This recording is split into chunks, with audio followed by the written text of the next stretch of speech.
মুসলিম হইলে কাফনে, মুসলিম হইলে কাফনে, খ্রিস্টান হইলে কফিনে, হিন্দু হইলে চিতাই পুড়ে ছাই।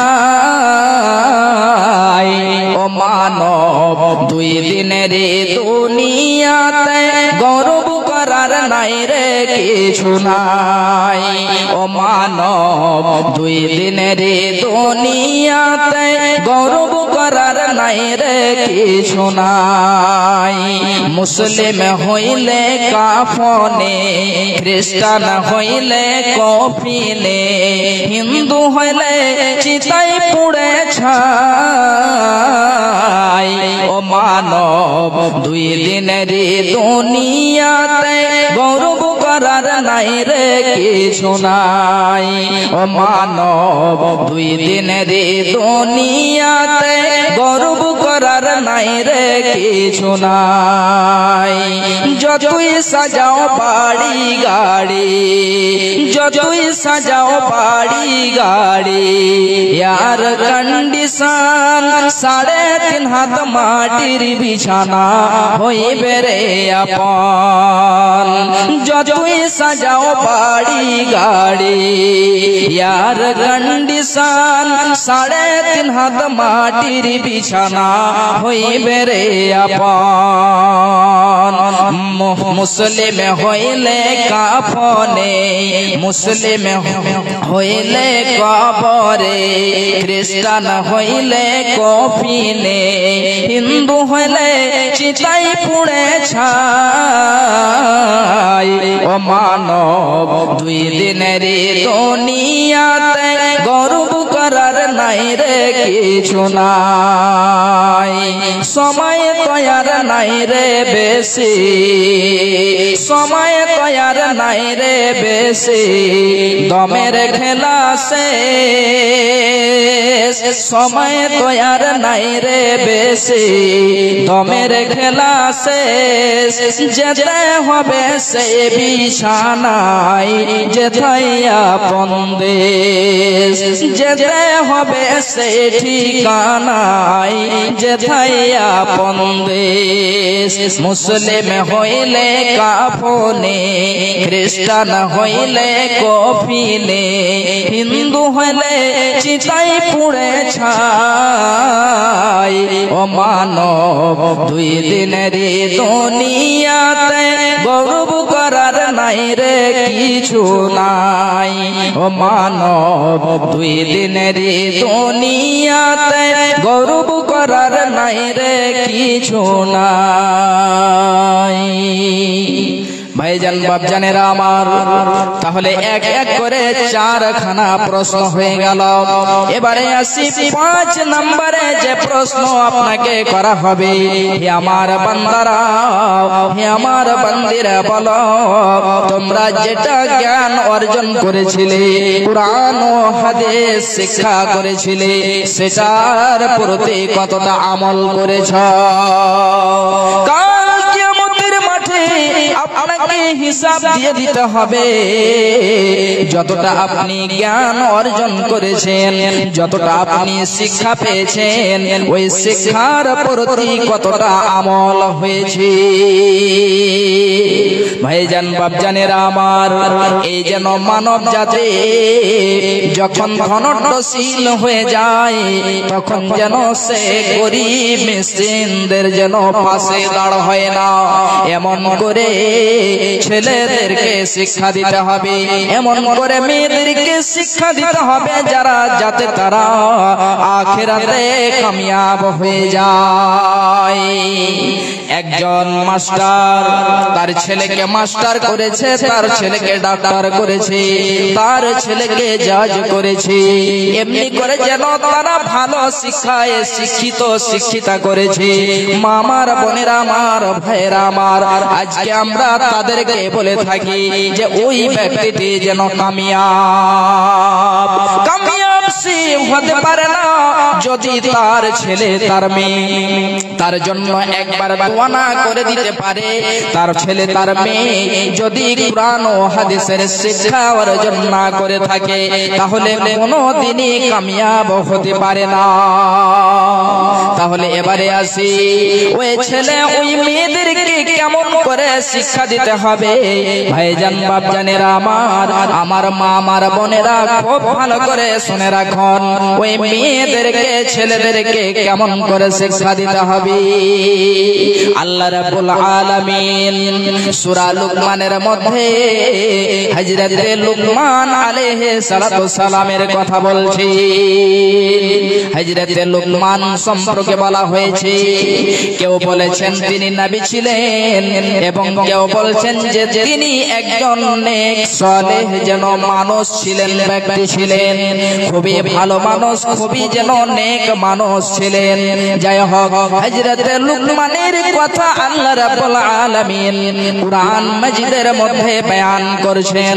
তাহলে হযরত লুকমান তার সন্তানকে কেমন করে শিক্ষা দিয়েছিলেন, তার ছেলেকে কেমন করে শিক্ষা দিয়েছিলেন, যার কারণে আল্লাহ রাব্বুল আলামিন কুরআনে মাজিদের মধ্যে বয়ান করেছেন।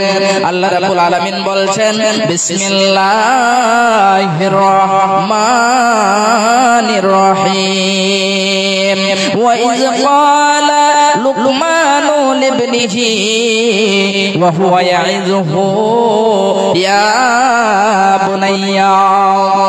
হযরত লুকমান যখন তার সন্তানকে নসিহত স্বরূপ তার সন্তানকে বলছিলেন, কি বলছিলেন? ইয়া বুনাইয়া, হে আমার ছেলে, ইয়া বুনাইয়া লা তুশরিক বিল্লাহি ইন্নাস শিরকা লাযুলমুন আযীম। হে আমার বেটা, হে আমার সন্তান, হে আমার কলিজার টুকরো, শোনো, তুমি খবরদার আল্লাহর সাথে কাউকে শরীক করবে না। আল্লাহকে তুমি ডাকছো, আল্লাহর সাথে সাথে তুমি অন্য কেউ ডাকছো, আল্লাহর যতটা হক তুমি তা আরো যেন অন্যজনকে দিচ্ছ, তাহলে এটা শিরক হয়ে যাবে বেটা। এই শিরকের মতো তুমি পাপ করবে না।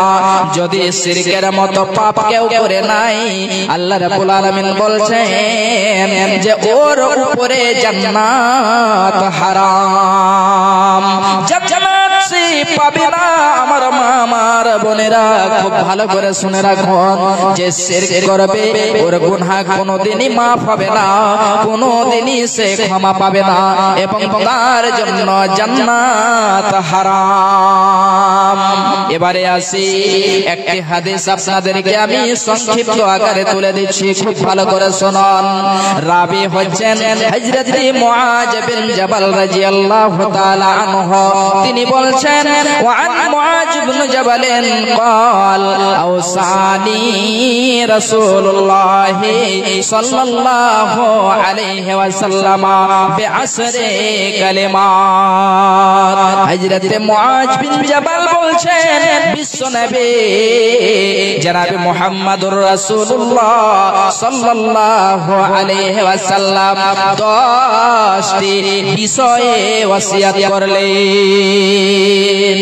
এক নম্বরে বিশ্বনবী যে ওসিয়ত করেছিলেন, হযরত মুআজ বিন জাবাল বলছেন যে বিশ্বনবী বলছেন, লা তুশরিক বিল্লাহি, হে মুআজ তুমি খবরদার আল্লাহর সাথে কাউকে শরীক করবে না। এই শিরকের পাপটা এমন বিশাল পাপ, আপনার যত নেকি রয়েছে, আপনার যত আমল রয়েছে, এই শিরক আপনার সমস্ত আমলকে ধ্বংস করে দেয়। এই পাপ আপনার সমস্ত নেকিকে বরবাদ করে দেয়। বিশ্বনবী হযরত মুআজকে বললেন, মুআজ শোনো, তুমি আল্লাহর সাথে কাউকে শরীক করবে না। মুআজ রে, ইন কুতিলতা আও হুররিকতা, হে মুআজ তোমাকে যদি কতল করে দেওয়া হয়, তোমাকে যদি জ্বালিয়ে দেওয়া হয়, তারপরেও তুমি শিরক করবে না। কেমন করে? ভাইজান বাপজানেরা আমার, বিশ্বনবী হযরতে মুআজকে বললেন, তুমি যেমন কেউ তোমাকে শিরক করতে বলছে শিরক করো, তুমি জানতে পারছো এই কাজটি করতে গেলে শিরক হয়ে যাবে, এই শিরক তুমি করবে না। আর যখন তোমাকে জবরদস্তি করে, তোমাকে যখন জোর করে ওই কাজটি করাবে, মুআজ রে শোনো, তোমাকে যদি কতল করেও দেয় তবুও তুমি শিরক করবে না। মুআজ রে, তোমাকে যদি আগুনে যদি জ্বালিয়ে দেয়, তোমাকে যদি আগুনে ফেলে দেয়, তারপরেও তুমি শিরক করবে না।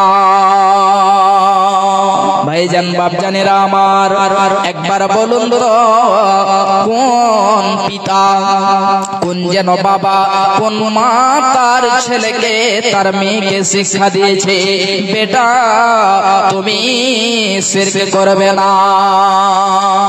মাই জানে না শিরক কাকে বলে, বাবাই জানে না শিরক কাকে বলে, তাহলে ছেলে মেয়েকে কি সে শিক্ষা দেবে? শিরক বিষয়টা অনেক লম্বা বিষয়, অনেক লম্বা বিষয়। ভাইজান বাপজানেরা আমার, একটি ছোট করে হাদিস আপনাদেরকে আমি বলছি।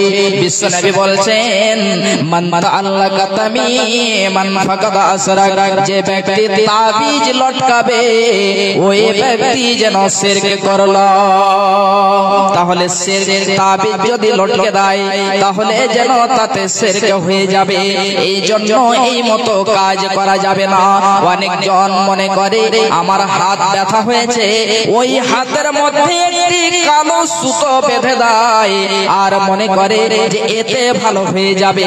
না ভাই আমার, আমার মা, আমার বোনেরা, যদি আপনার ওই সুতোর উপরে বিশ্বাস থাকে তাহলে এতেই শিরক হয়ে যাবে।